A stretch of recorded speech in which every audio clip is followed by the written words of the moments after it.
नमस्कार दोस्तों, जय जोहार। मैं कौशल तिवारी और बिहनिया संध्या में आपका स्वागत है। एक तरफ छत्तीसगढ़ के मुख्यमंत्री भूपेश बघेल 2023 यानी इस साल के अंत में होने वाले विधानसभा चुनाव के लिए भेंट मुलाकात का कार्यक्रम कर रहे हैं, संभागीय सम्मेलन कर रहे हैं, सत्ता और संगठन के बीच तालमेल के साथ 75 का आंकड़ा बता रहे हैं। तो दूसरी तरफ कई विधायक ऐसे हैं जो अपनी करतूतों से पार्टी पर बट्ठा बिठा रहे हैं, कहा जाए तो गलत नहीं होगा। हालांकि मोहन मरकाम यानी कांग्रेस के प्रदेश अध्यक्ष मोहन मरकाम ने भी ये अब की बार 75 पार का नारा दे दिया है और वे भी खूब मेहनत कर रहे हैं, सब तरफ संगठन को चाक चौबंद कर रहे हैं।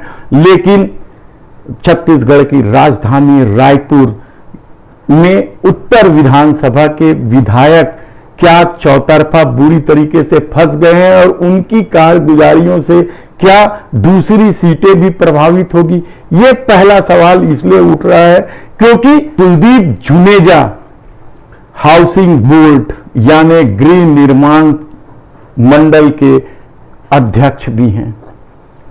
विधायक बनने के बाद जब सत्ता में कांग्रेस आई तो उनकी सादगी को देखकर शायद छत्तीसगढ़ के मुख्यमंत्री भूपेश बघेल ने उन्हें गृह निर्माण मंडल का अध्यक्ष पद भी दिया।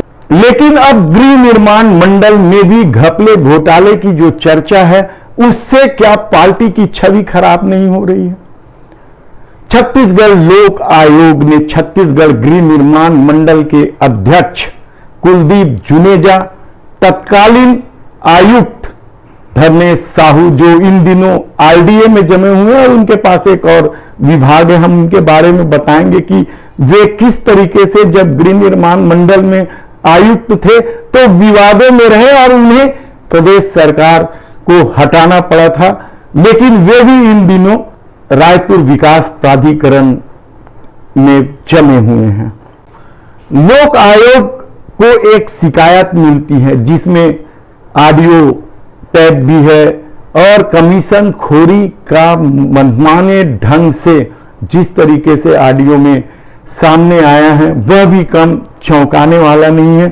दुर्ग जिले के बोरसी पद्मनाभपुर निवासी आनंद किशोर ने यह शिकायत की है।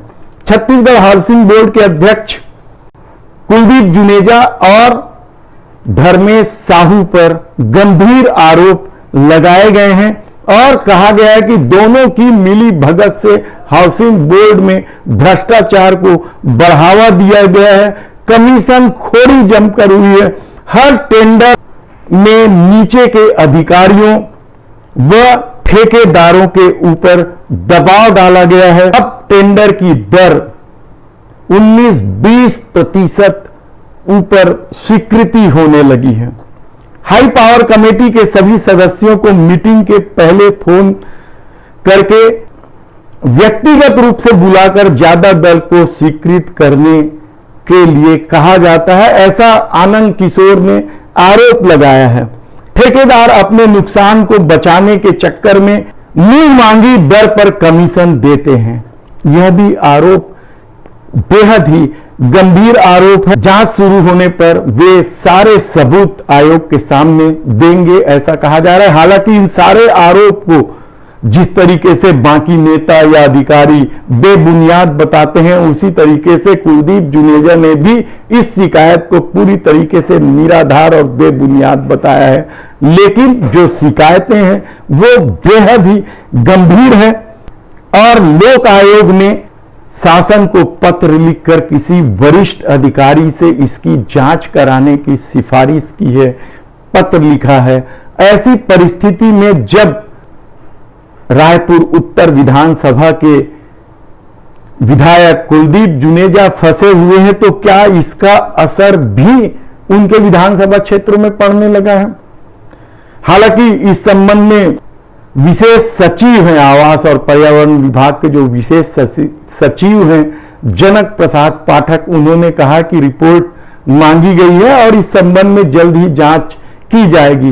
जांच होते रहेगी। जांच का क्या होगा, क्या चुनाव के पहले जांच रिपोर्ट आ जाएगी, यह एक अलग सवाल हो सकता है। लेकिन जिस तरीके से कुलदीप जुनेजा की जीवन शैली रही है, उस पर यह आरोप निश्चित रूप से रायपुर उत्तर या फिर अब की बार 75 पार के नारे पर बाधा बनने वाला है, यह सबसे बड़ा सवाल है। और यहां तक कहा जा रहा है कि जिस तरीके से कुलदीप जुनेजा की कार्यशैली रही है, उसे लेकर भी कांग्रेस में विरोध जमकर है और कई दावेदार अब तो उत्तर से खड़े हो गए हैं। इससे पहले पिछले चुनाव में कोई दावेदार नहीं था और कुलदीप जुनेजा आसानी से टिकट ले आए थे, लेकिन इस बार उनके खिलाफ माहौल भी है। कहा जा रहा है कि कई मुस्लिम संगठन भी उनकी कार्यशैली को लेकर अपनी नाराजगी मुख्यमंत्री भूपेश बघेल के सामने जाहिर कर चुके हैं। यही नहीं, उनके क्षेत्र के पार्षदों के बीच भी बेहद विवाद है। यहां तक कि देवेंद्र नगर में रहने वाले पार्षद भी नाराज हैं, ऐसा बताया जा रहा है। तब सवाल यह है कि क्या आने वाले दिनों में कुलदीप जुनेजा की वजह से रायपुर में 4 सीटें हैं, क्या वे भी प्रभावित होगी?